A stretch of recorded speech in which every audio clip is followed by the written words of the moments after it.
On the third day, a wedding took place at Cana in Galilee. Jesus' mother was there, and Jesus and his disciples had also been invited to the wedding. When the wine was gone, Jesus' mother said to him, They have no more wine. Jesus replied, Dear woman, why do you involve me? My time has not yet come, his mother said to the servants. Do whatever he tells you. Nearby stood 6 stone water jars, the kind used by the Jews for ceremonial washing, each holding from 20 to 30 gallons. Jesus said to the servants, Fill the jars with water, so they filled them to the brim. Then he told them, Now draw some out and take it to the master of the banquet. They did so, and the master of the banquet tasted the water that had been turned into wine. He did not realize where it had come from, though the servants who had drawn the water knew. Then he called the bridegroom aside and said, Everyone brings out the choice wine first, and then the cheaper wine after the guests have had too much to drink.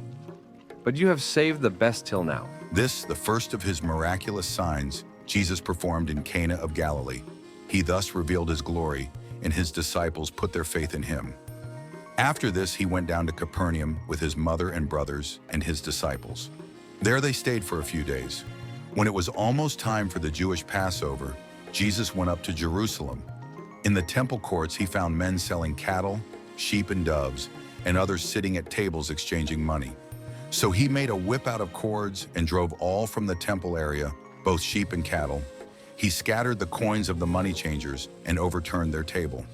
To those who sold doves, he said, Get these out of here. How dare you turn my Father's house into a market? His disciples remembered that it is written, Zeal for your house will consume me. Then the Jews demanded of him, What miraculous sign can you show us to prove your authority to do all this?